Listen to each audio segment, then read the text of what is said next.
Well, hello and welcome back to the channel, everybody. I have a very special guest here.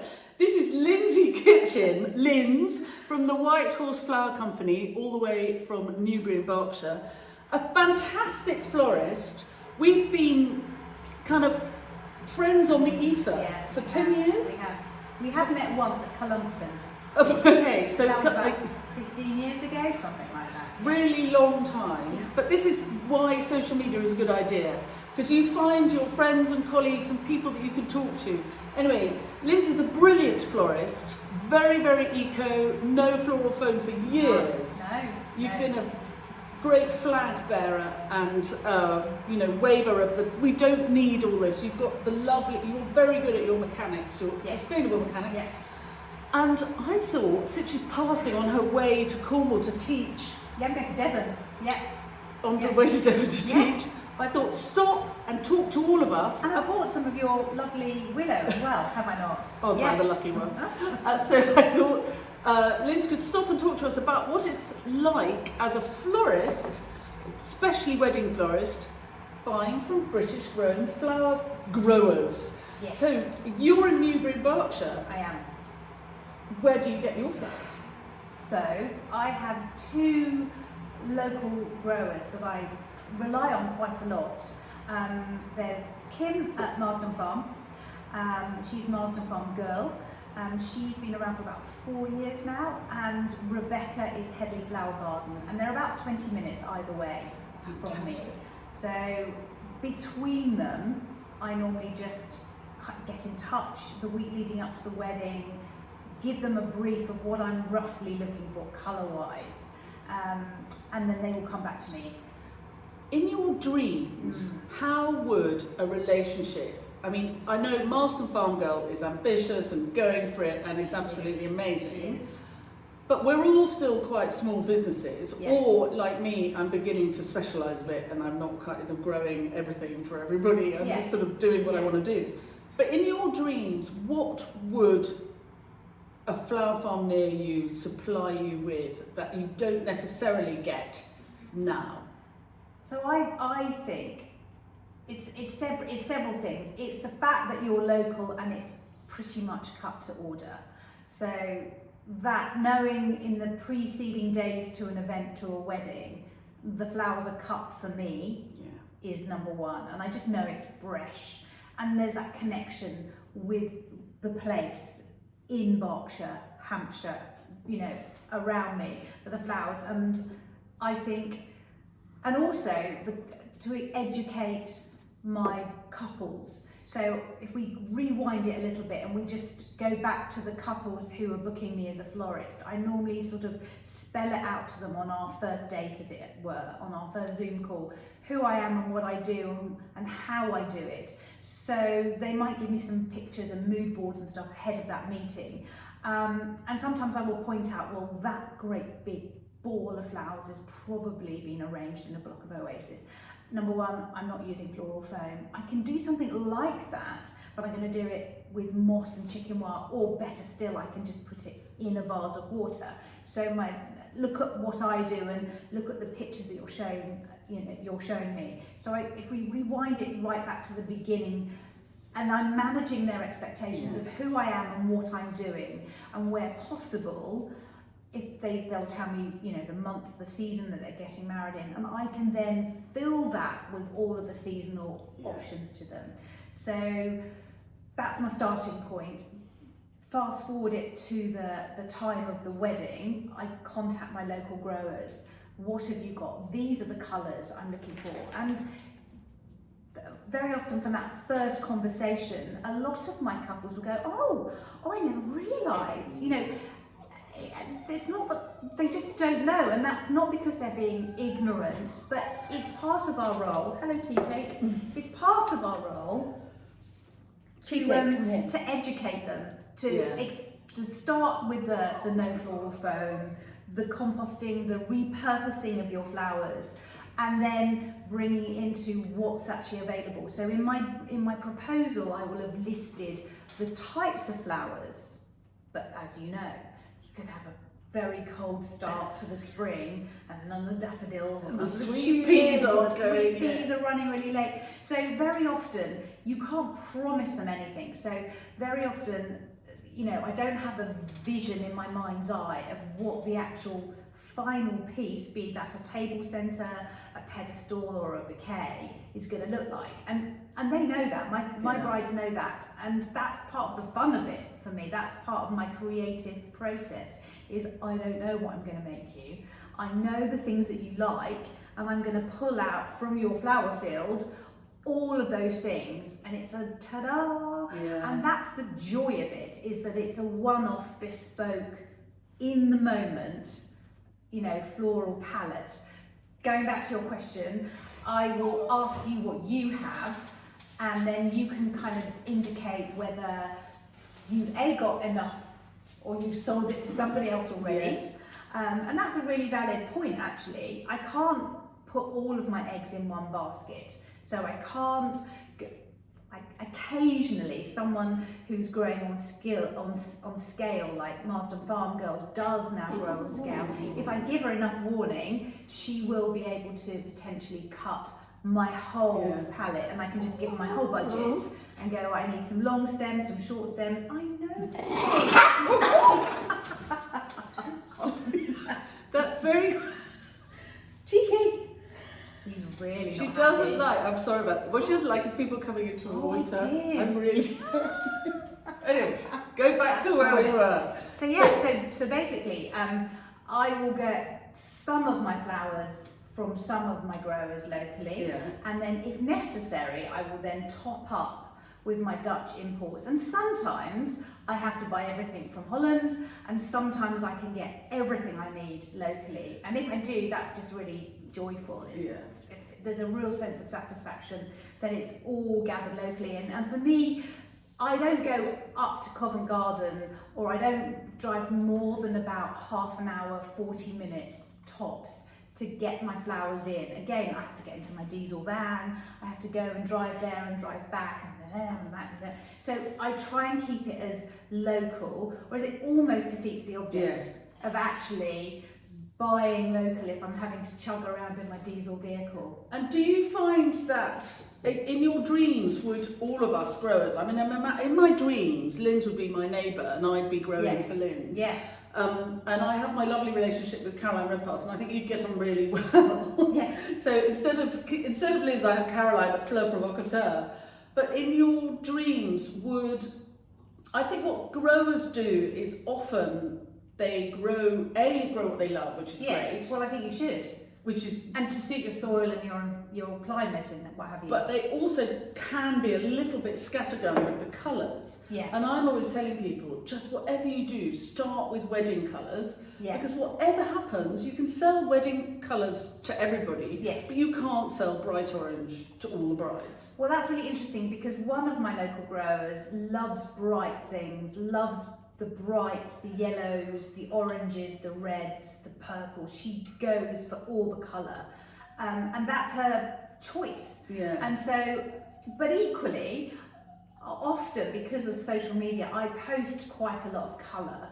People gravitate towards me because of that. And so, and I get other florists saying, how is it that you get all these really funky coloured weddings? Well, I put it out there to the universe. And it's true that the social media works, doesn't it? It does, it absolutely does. So I get a lot of colourful weddings, and because I'm explaining how I work from the get-go, my customers get on board with how I work. So I've managed their expectations from the very beginning, and I explain to them, and I don't expect them to know flower varieties, just to give me a rough idea. Show me a pin. I never pin a Pinterest board for a client. They do it for me, because I need to see what they're gravitating towards. But so Rebecca at Headley Flower Garden, she loves colour, so that's great. And Kimberly, she does do colour, but she does more safer bridal colours, because she's also growing on a much bigger scale, and she's selling predominantly to florists like myself who are doing wedding palettes. And wedding palettes, by and large, are a little bit more safe. There's more blushes, pinks, nudes and what have you. but the trends change. So I think you can't say, if you're growing, I'm just going to stick with whites and pinks. You do need to have a combination, because you are going to have different brides with different preferences and stuff. And so if you wanted to cut if you wanted a flower farm to have enough for you to cut, what would you like? Would you like a minimum of 50 of something, or 100? I would say less than 50. I'm a mid-sized florist, so I don't do those super mega weddings. So I would say probably 50 stems. Something like tulips in the spring, maybe you would want more of something, definitely. But yeah, I would say about 50 stems is a good number for me. So imagine you're setting yourself up as a flower farm. I bet some of you are.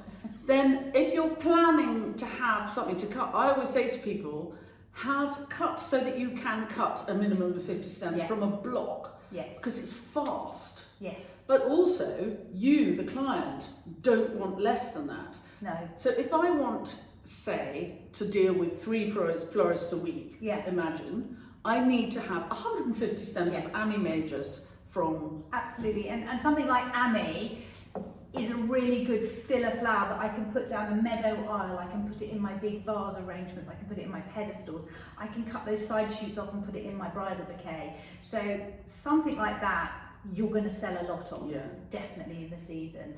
And again, things like sweet peas, I could easily shift 500, you know, top end 500 sweet peas.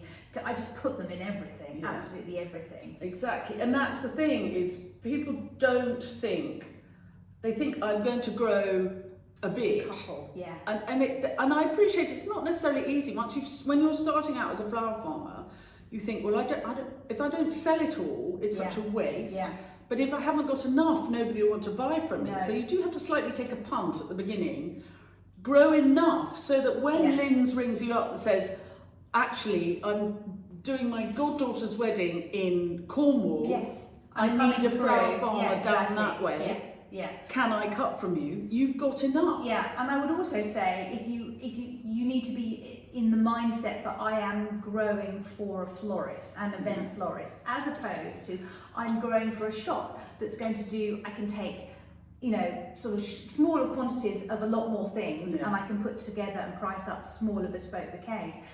For an event, I need consistency, and that's the thing that I think over the years, when I first met you 10, 12 years ago, I think we were just beginning to talk about flower farmers growing for florists, and I turned up. I've never been a flower farmer, I'm never going to be. I turned up as the voice of the florist, you know, going, you need quite a lot, you know, I need 50 stems of this, I need 30 stems of that. And I think, and it's been hard to have that consistency. But these days, I would say most florists worth their salt who are event florists are buying some English flowers. I mean, the reality is that we can't buy all English, and we can't do it all year. So, you know, at the end of the day, whatever people might say about dirty Dutch, it's not dirty, it's beautiful, it's consistent, and it's year round. So big up the Dutch, but where possible, always start in the growing season with my local growers. And as I say, and then I could add in, and my Dutch suppliers are really happy with that, you know, and I will, when I sort of credit people, I credit everybody that supplied my wedding flower palette. I think it's what's really interesting for me as a florist, as a flower grower, and I have learned, you know, we all start up, we sort of take a position, don't we, as a business person, because that's how you market yourself. This is where I fit in the market. So if you're interested in somebody like me, here I am. And you do have to frame yourself a little bit. But I think when I started out, I think I was very hard. I was like, everybody should be militant. I was a bit militant. All British flower growers. And I mean, I've got at least five flower growers, people growing flowers for sale within a 15-mile radius of me here. But you're not going to go from one to, you haven't got time. No, that's the other thing I would say. To drive 55 miles. And I've read about other florists like bigging up their kind of I would call it sort of greenwashing in a way. They're English credentials, but you have to be a realist about it. You know, if you're talking about in terms of environmental, you can't get in your van. I can't afford to replace my diesel van with a green van. End of story. No. It's not happening, not in my lifetime. I'll be retired by the time I need to retire my van. But I need to be able to go to 1 or 2 places, ideally 1, but usually, realistically 2, possibly 3. Roses. I struggle with English roses, which I know you're finding hard to believe, but I find the consistency, they often blow. And so I have bought expensive roses, they've had them shipped to me. Very often, you know, in season, it's June, July. They are, if you have a heat wave, bam, they just shatter. And I've ended up, it's been very expensive confetti. So I do often buy in my imported roses. You can all, but it is, I'm a realist. I have to deliver consistency, quality, as well as, you know, my own floral style. And so I bring it all together, and I'm sort of unapologetic about it as well. But I'm so thrilled when people comment on my flowers and I can go, they were just grown down the road. I mean, I did it at the weekend, just all that. No flowers, because we've had such dreadful rain with the dahlias being washed out almost. But all of my foliage, 100%, all locally grown, literally 4 miles down the road. It's amazing. You know, and it smells delicious, and it lasts so much longer, and I can repurpose it wherever possible. And because we didn't have, even when I started out, 15 years ago when I started, I didn't realise that actually the thing, it's taken me a long time to work it out, the thing is foliage. Yes. The thing. Well, that's the other thing that people should be growing is foliage, because I'm old school, so you build your shape.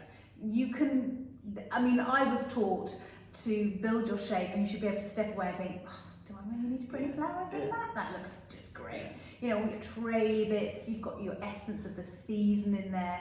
In the spring, you've got your blossomy bits and your little buddy bits. And in the autumn, you've got all your changing colours and your crispy, dry bits of fern and what have you.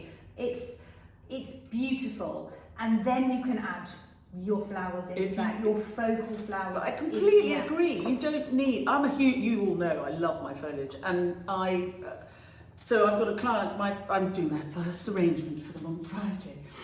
And they only want foliage. Yes. That's it. They only ever want a foliage arrangement. This time of year. And so they're never going to have flowers. They want foliage all year round. Yeah. And so in the summer it'll be mint and herbs and scented pelargoniums and all of that sort of stuff. And frankly, at the moment, the foliage, my favourite foliage at the moment is I've got a rose where the rootstock has thrown the proper bit of the rose is long gone, but the rootstock is throwing lovely long branches. Oh, the colours of red stem, very pretty really green leaves. Perfect. So all of that is going in on Friday. But I think you're right. I think we need to, as growers, we need to grow larger quantities. Even if some of it goes on the compost heap, it doesn't matter. But if you haven't got, it doesn't take much more space or much more time to have another 20 plants. And then you'll be interested in buying from me. Exactly. If it's too small, you can't buy from me. And things like skimia, and if you think that would elongate your growing season, if you grow something like skimia, you're growing into the winter season. And you know, we're coming up to the C word, the Christmas word, and I can pretty much buy all of my foliage locally, and I pride myself on that. I pride myself on the fact that it's cut to order, it lasts beautifully, and you can, you don't need to import anything really. No, I think that's really, really a major thing. And I think we were talking about on my YouTube club, we were talking about prepping for Christmas last week, which for some people it's a bit late. You know, but some people are just about, I made my first 17 wreath bases yesterday. It's a start. Well, it is a start. It's started by you. You said you wanted some willow, so I was like, okay, well, if I'm up the field, I may as well, while I'm here. Well, absolutely. And I'm doing sober October, so instead of drinking at 6 o'clock in the evening, you're wreathing. I'm going to make 10 wreaths. Why not? So it's a very sensible thing to do. Oh, Linz, it's so brilliant. So you're on the way west and you're teaching. You're going. You love to teach. I do. I am going to a lady who I did 2-day one-to-one at her flower farm down in Devon, Amelia's flower farm, and we did bouquets. So she was kind of growing flowers, but really needed to up her game on her floristry. And so I spent 2 blissful days, literally just before lockdown in 2020, November 2020, joyful days. And I've watched her flourish and bloom and grow and grow and grow. And now she has a little team and she's taking on weddings, and she just needs to skill up a little bit more, and also she needs to build installations now. And as you know, I'm phone free, so I've got all my kit and caboodle in the van, and we're going down and we're teaching the team how to make larger installations, how to do it phone free, and then we are going to do a little bit of bouquet making, because I like a bridal bouquet. Will you be cutting her field to do this? She is literally going to be cutting her own field, because normally I would come with all the flowers in my van, some English, some imported, but she's pretty much, well, not pretty much, 100% bringing all the flowers into her barn. And then she's got her team, so I'm gonna teach the team how I make my bridal bouquets, because every florist has her way.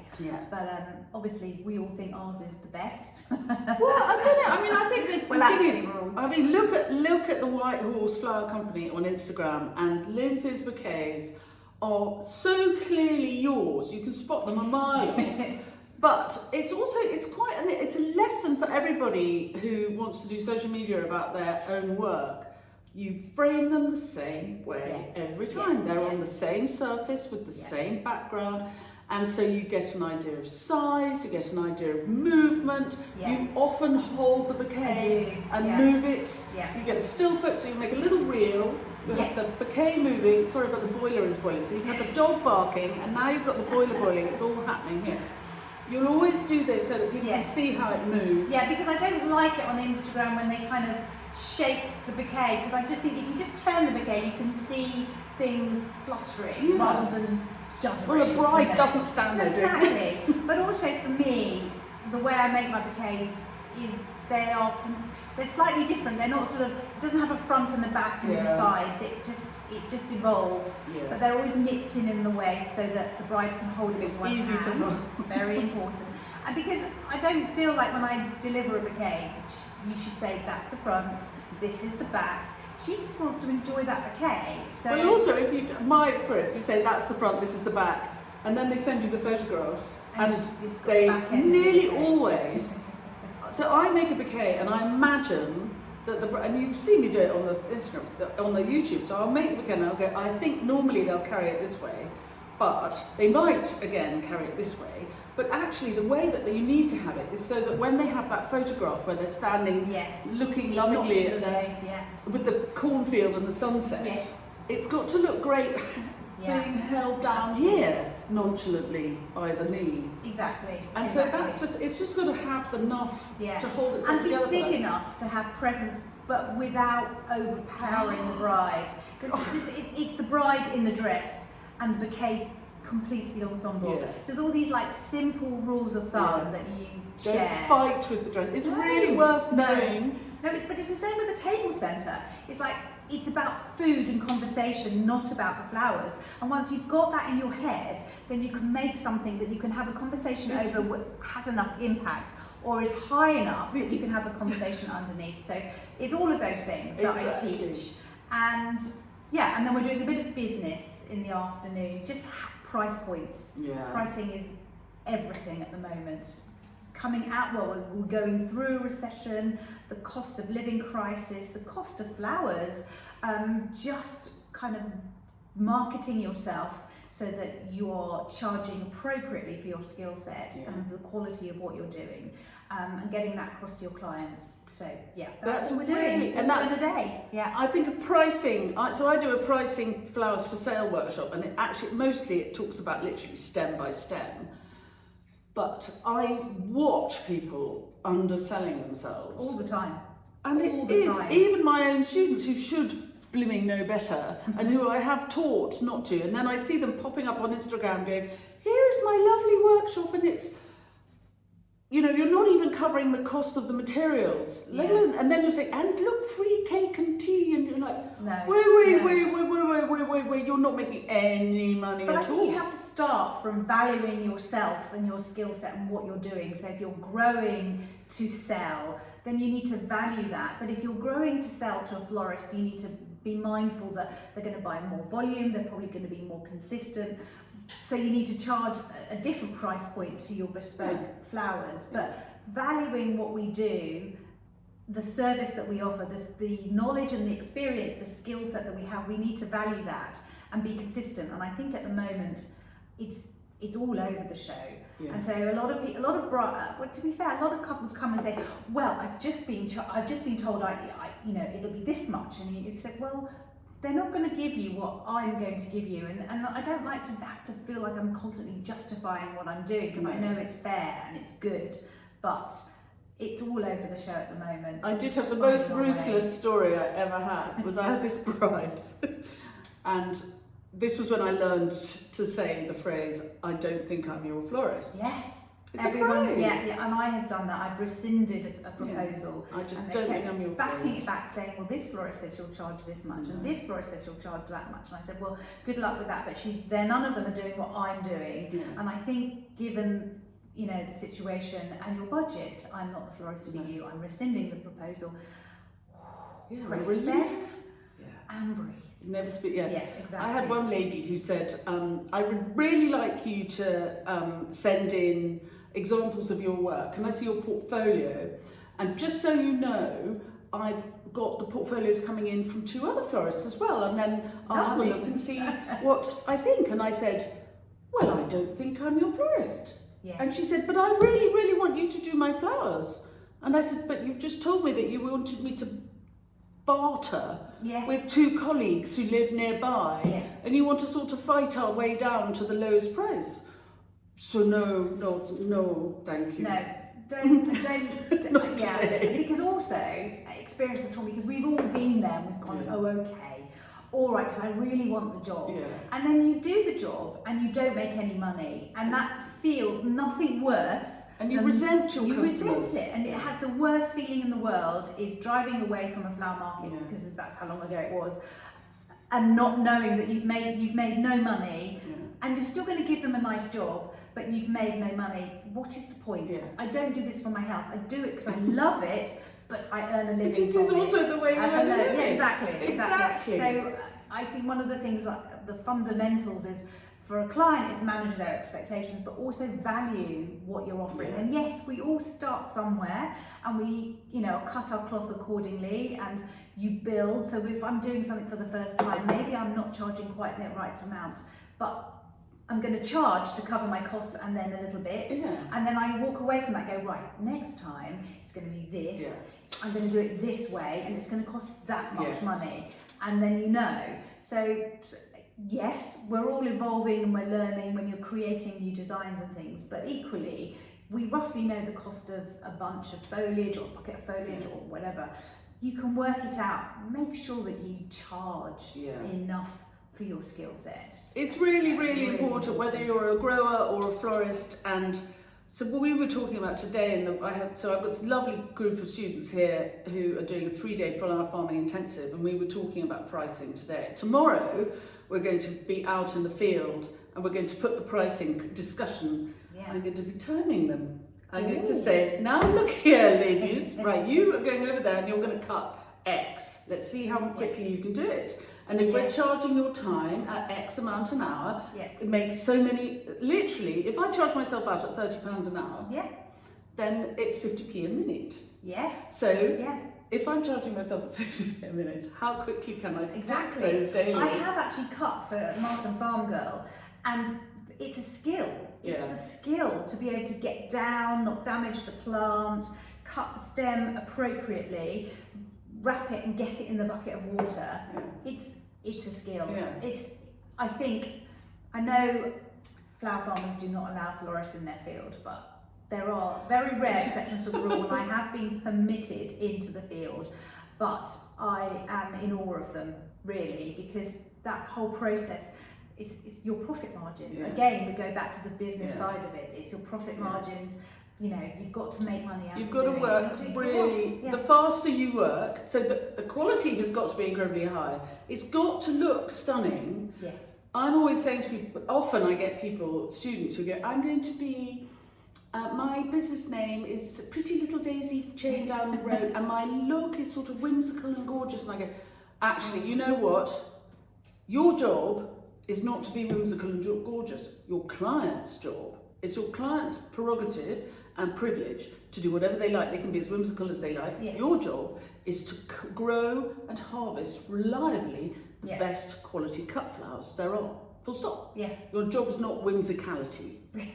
And they look at me and they go, oh, but I was looking forward to being all whimsical. I go, no.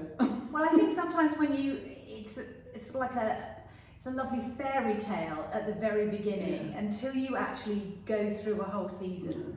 You know, you've got to, it's marketing, it's consistency, it's actually skilling yourself. As a florist, you need to work with other florists to learn how to make these things, to have your own signature style, or if you're freelancing, to be able to turn your hand to different florist styles and be efficient. I think if you're going to be a flower farmer, to be able to, if you can find some freelancing, it's not necessarily easy because, you know, Linz doesn't want people working with her who don't know what they're doing. No, absolutely. But if you can get some freelancing, if you can learn what your florists are likely to do with your flowers, what they expect from your flowers, you will do much better as a flower grower. You will not, it's not, I grow the flowers and then I don't know anything about that. If you have a relationship, if you have a real understanding of how the flowers behave when they're cut, how long they last, don't just cut your flowers and keep them in a cool corner in the dark and then say that they lasted 3 weeks. Because in real life, that's not how a flower is treated. No. Work with florists so that you understand what your business is about, what your customers need. It's things like, as an event florist, I can have my flowers much more open. I want them on point, to the point that the day after the wedding, I don't really care. They need to be bang on the money on Saturday at 2 o'clock, exactly. If you are a shop and you're selling bouquets, you're going to cut much earlier. Those flowers are going to sit in a vase of water and they're going to have the pleasure of watching them open over 5 or 6 days. I'm not interested in that 5 or 6 days. If I have to buy them early, like a rose, then I have to bring them in and stagger my flowers. In the middle of summer, things just almost go over in the van driving home sometimes. It's really so bloody hot. So, you know, you have to pace yourself, and that's all experience. You learn from your mistakes. There's always a little bit of wastage when there's a heat wave. Yeah, but you don't want it to, I mean, you might say to yourself, okay, I'm sort of buying in for this wedding, so I might, would you think up to 10% wastage? Certainly not more than that. Well, 10% is like on a really hot day, and I will be planning and going to the wire with how late I can pick. You know, the growers will sometimes say, right, I'm going to pick tonight, Linz, and I go, okay, I'll come tomorrow because I actually need those flowers. They've been in a bucket overnight. I'm going to pick them up first thing in the morning. I'm going to arrange them, and the next day they're going to go to the event. So I can, in a heat wave, then we have to do that. We have to kind of work with the weather, and we go hell for leather. But sometimes you have a much longer lead time in the cooler seasons where you can just like. I love it. It's like, oh, look, I can cut my dahlias on Wednesday and they'll look amazing on Saturday. Rather than just do it and get it out. No, well, Caroline does that. So Fleur Provocateur, who I work with a lot, she will come on a Monday. She's the only person I do this with. A bit like you and Marston Farm Girl. I will walk around the field with Caroline. She'll go, have one of those, 15 of those, 20 of those. And she will pick up most of it on Thursday morning. Thursday but morning if there are sweet peas, she never has them till Friday morning, and she'll want me I'll be picking them for her on Friday morning, and she'll have made all her table centres, and then you'll she's see going to the have them holes. Absolutely, absolutely. You do need to do that, and the same with that, sort of adding them in. But also, there's little things like I make my bouquets, my bridal bouquets, my bridesmaids bouquets on a Thursday for a Saturday wedding, whereas when I trained back in the day, 25 years ago, we did a lot of wiring then, and so you would do it last thing. And so there was always that, by Friday evening when you're absolutely on your knees and you've given your all and all you literally have to do is deliver the wedding, you'd be then making your bridal bouquets. But I've turned that on its head because most clients now have bridal hand ties. I can make all of those, and I've had florists who come and do workshops with me say, well, but what happens if it goes over? It's like, well, the bride hasn't seen it. Pull it out, take some of the table centre, and replace it, or so that's the sort of thing. Exactly. So it's made. You're at your most enthusiastic, and you've got your most creative energy at the start. So therefore, the most important things for me are the bridal flowers. You give those to your bride first. She's happy with that, and she feels $1 million. When she sees her table centres and her ceremony flowers, you know you're on a winner. You know, it's all going to plan. Rather than, I'm not sure. Everything else going to be like. My mother always tells a brilliant story. She was a florist at the Dorchester in the 60s, and she had just started. It was like her first day, and somebody said, "Oh, is there a florist here? Can they make a bridal bouquet for freesias?" And mum, this was like her first day on her first job. She was the only one in the shop on the Saturday morning, and somebody was staying at the Dorchester Hotel and was off to get married at Chelsea Town Hall. And she said she wired 100 freesias. She said the bouquet weighed 4 tons. It was just magic. You can imagine. She felt really sorry. She held it over. There's no give in the stem, is there? So she read us handing it over like, oh my god. And then she actually, you do pick up where you come from. Yeah. And definitely. so she was always. They always used to say, oh, they're Gilly's little country posies that she made, and so I make country posies. That's what I do. Well, you're in the country, and I think if you're getting married around here, you're likely to want to have a country style bouquet. I would say. Exactly. We're not London. No. We don't do London flowers. No. London's much more sort of designer and a lot chicer generally. I'm making a big generalisation. But it's a more formal and also, stylised. Fabrizio's about to walk in and probably swear, just warning you. But I'm doing my godson's wedding next summer, and it is, God, the logistics in London. It's really hard work. Fabrizio, we're doing the filming. Oh, sorry, I'll leave. But come and wave at Linz. What? Come and wave at Linz. Okay, sorry. Fabrizio's coming to wave at Linz. Thanks for that, Ian. Hi, Fabrizio. Hi. Oh, I've never seen you in person before. No, it's always secret. You're famous behind the camera. Thank you. So we're filming. He's terrible. So you leave down. Very handsome. He's very handsome, isn't he? Silver fox. Silver Yours fox. is a silver fox too. Yes, he is. Yeah, we love the silver foxes. They should. I was thinking I could retire and he could be like, a silver fox kind of model. Yes. Doing tweedy catalogue stuff. He could. House of Brewer could book him for a couple of days and put him in some nice top and trews and he'd look amazing. But I guess and this is what happens is I'm filming generally and the noise thing is hilarious. There's always a mower. Yeah, he just likes to ride around on the mower and it just makes a noise. Anyway, never mind. So Linz, I cannot tell you, honestly, this is a very long time. Very exciting. This is very exciting. We sometimes do late night, not WhatsApp. We talk to each other, message each other. Stuff. And another thing.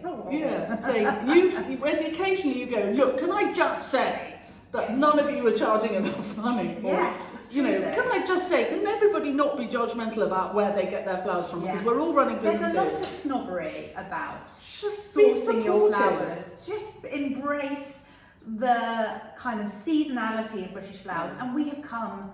Georgie, we have come so far. Yeah. It's triumphant how far we've come from when you and I first were together in the same room. It's incomparable. Yeah, it is incomparable.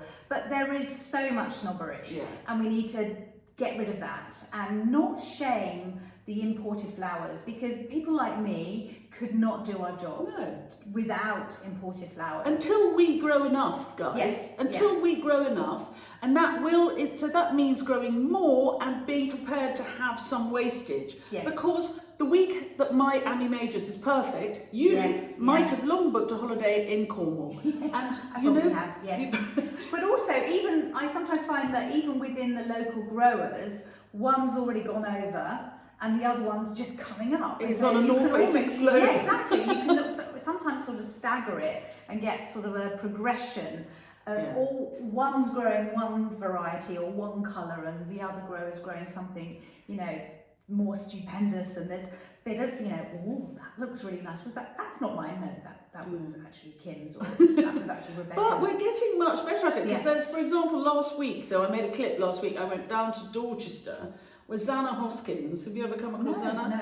So she has started the Southwest Growers Cooperative. Ooh. Yeah, and the idea is that this is a model which, if they get the funding right, so there's government grants going into this. Right. There will be hopefully 5 hubs in the next 5 years. Yeah. And 10 years, there'll be 10 local hubs. And I know there are already, you can buy British flowers from Florist Mart, you can buy from James in Cornwall, Paul in Cornwall, you know, you can buy, there are plenty of ways that you can do this, but these are going to be, you know, James Clowance is James and BJ Richards is Paul. And they're only in Cornwall. There are no other hubs around. So the idea is that these hubs mean that I can then harvest all my hydrangeas. And what you don't sell here, you can then sell. Yeah, absolutely. take them And down we need there. to do that in the southeast as well. We really, really do. And so what we need, and you know, it's one of those things, you know, when something comes up and you think, you feel like a school prefect and you think, I should be doing this, but I'm not, because the work that's a full-time job in itself, just coordinating everyone and collecting it. Exactly. Yeah. But if there are people around in the rest of the UK, so there's already one been going for a couple of years in Scotland, there's now this one that's based in Dorchester, and there will be spreading out. And it means that I can specialise a little bit. Yes. So I'll be the one that you can order roses from, because mine are going to be really great.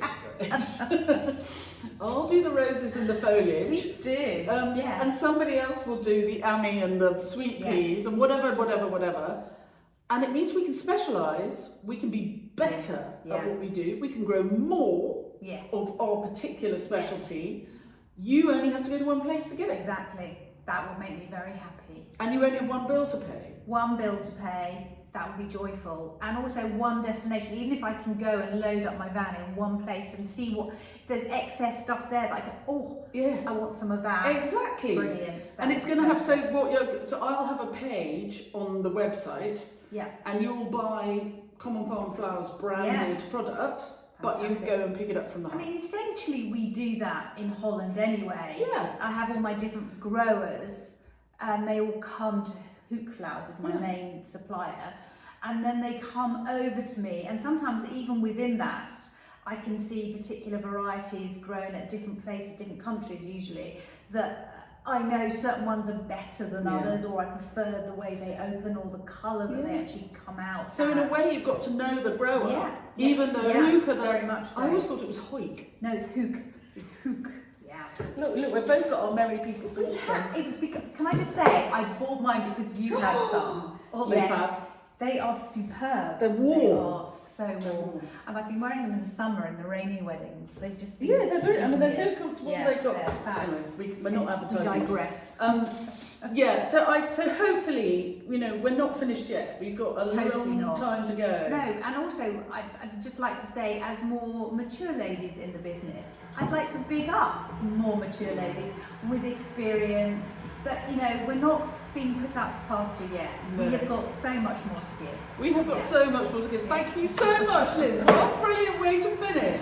Thank you very much. You're welcome. Oh, you're welcome. So look, I'm going to put Lindsay's Instagram handle and email website address in the blurb. So if you want to have a look, so the Instagram is just like, just lovely. And a bit like anybody who's busy, doesn't always post every day. No, not consistent. But so every now and again there's a little splurge. pictures. I try and have like Instagram free days, because again, I think from a business point of view, if you spend your life scrolling through, it's doom scrolling and it's really demoralising. So be That's my last tip.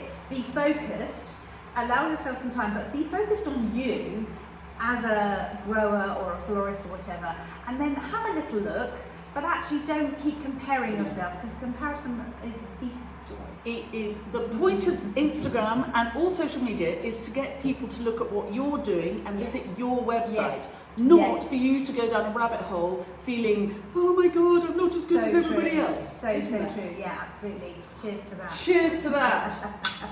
Right, I have to stand up to turn the thing off.